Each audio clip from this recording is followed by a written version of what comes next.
Imagine this. You're driving alone, windows rolled up, headlights cutting across the black highway. It's past 2 a.m. The world feels deserted. But then, you see it. A figure standing on the shoulder of the road, smiling too wide, waving like they've been waiting just for you. Do you stop? Or do you keep driving, knowing that sometimes the real horror isn't what you see on the road ahead? It's what might already be sitting behind you. Most of us have been there. Late-night drives, after work, on the way back from a trip. Maybe you've even pulled over at a gas station with flickering lights, or rolled down a country back road that felt like it never ended. You tell yourself, it's just dark. I'm just tired. But there's something about nighttime driving that awakens an ancient fear. The empty road, the blind spots in your mirrors, the feeling that someone or something is following you. And here's the truth. Every year, thousands of Americans report terrifying encounters while driving after midnight. Some can be explained: wild animals, drunk drivers, exhaustion. But others? They remain unexplainable. Tonight, I'm taking you down that highway. These aren't campfire stories. They're the kind of true night drive horror stories that real people swear happened to them. And after you hear them, I promise, your next late-night drive will never feel the same. It was the fall of 1992. A man named Robert had just left a friend's house in rural Texas. The roads stretched endlessly under a starless sky. He kept the radio low, headlights sweeping through fields on either side. About 20 minutes into the drive, he saw her. A woman standing on the side of the road, dressed in a pale white gown. Her long hair covered her face, and she was hugging herself against the cold. Robert slowed down. He thought, what if she's in trouble? What if she's been hurt? When he rolled down the window, her voice was barely audible. Can you take me home? He unlocked the door. She slid into the passenger seat without looking at him, shivering silently. He asked where she lived. She whispered an address, one that was only a few miles away. The drive was tense. Robert tried to make small talk, but she never answered.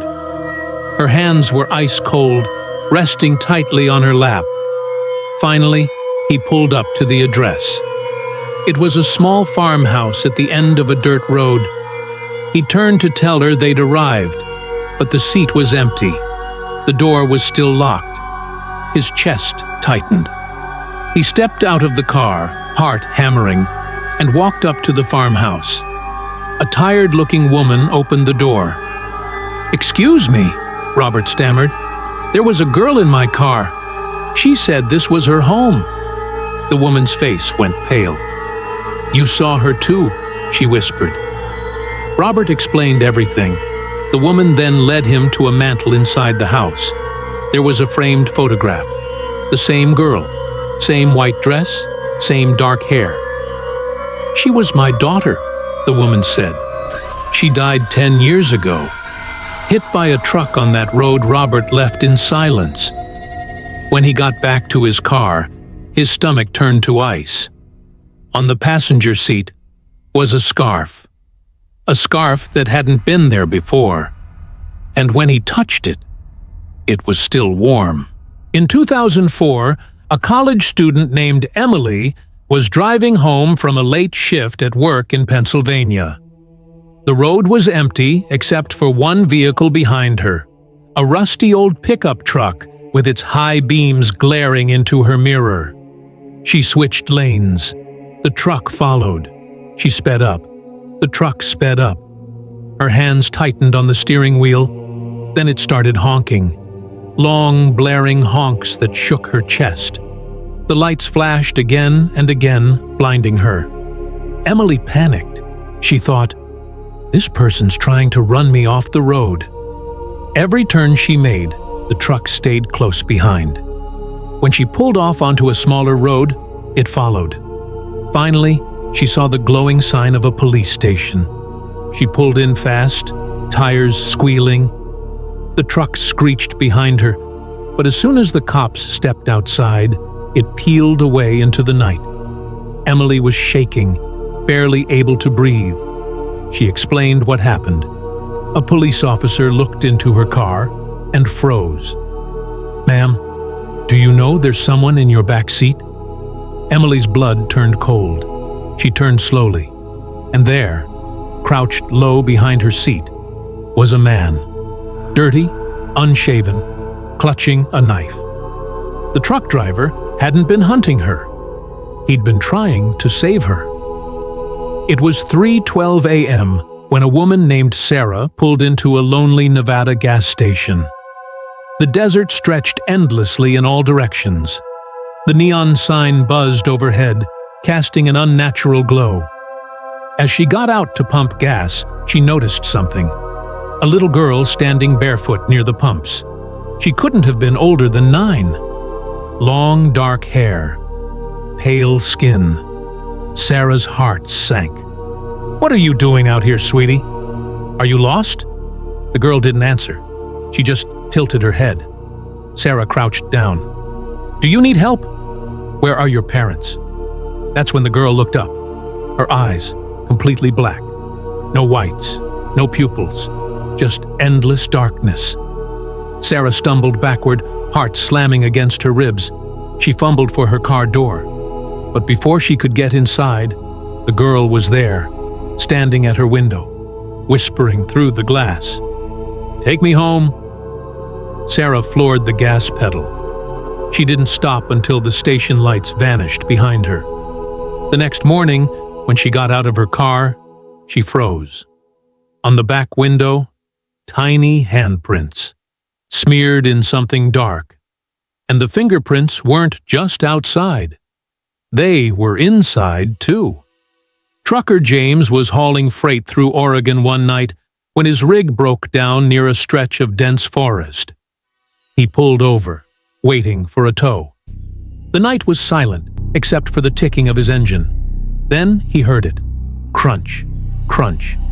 Footsteps circling the truck. He grabbed his flashlight and shined it out the window. Nothing. Then, closer. Heavy breathing. James locked his doors. His eyes darted across the mirrors. Then, he froze. A pale face, pressed against the glass of his passenger side window, smiling. James fumbled for his CB radio, calling for help. By the time officers arrived an hour later, the figure was gone. But when police searched the area, they found something. Bare footprints, circling the truck. Again and again. Dozens of times. Whoever or whatever had been out there. It hadn't just been watching, it had been waiting. If these stories made you think twice about your next night drive, you're not alone. Every week, I share true horror stories just like these, the ones that crawl into your head long after the video ends. So, if you don't want to face the road alone, hit that subscribe button. Stick around, because the next story is even darker. And I'll leave you with this. Next time you're driving past midnight and you see someone standing on the shoulder of the road, do you stop?